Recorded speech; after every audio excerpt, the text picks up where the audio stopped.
জীবনে তো অনেক সময় আমরা বাইরে নষ্ট করেছি, এত বড় গুরুত্বপূর্ণ একটি দিনে আমরা মাত্র ৫৫ বাজে আমার কথা শেষ করার চেষ্টা করবো ইনশাআল্লাহ। আর আমাদের যেহেতু সহসভাপতি সাহেব এসেছেন, সহসভাপতি সাহেব তার কাছ থেকেও আমরা কিছু আলোচনা শুনবো, শুনে আমরা সর্বোচ্চ ১৫ থেকে 10টার মধ্যে ইনশাআল্লাহ এখান থেকে আমরা বিদায় নেব। এতটুকু সময় আল্লাহ সুবহানাহু ওয়া তাআলার রাস্তায় আমরা কোরবানি করে দিতে পারবো না? কি অবস্থা, আপনি তো খাবেন, আল্লাহ সুবহানাহু ওয়া তাআলার কত কোনো দরকার নেই। কোরআনে কারিমে তো ঘোষণা করেছেন,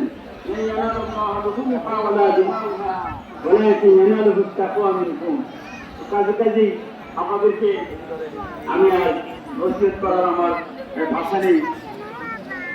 أما بعد فإن خير الكلام كلام الله وخير الهدي هدي محمد صلى الله عليه وسلم وشر الأمور محدثاتها وكل محدثة بدعة وكل بدعة ضلالة وكل ضلالة في النار.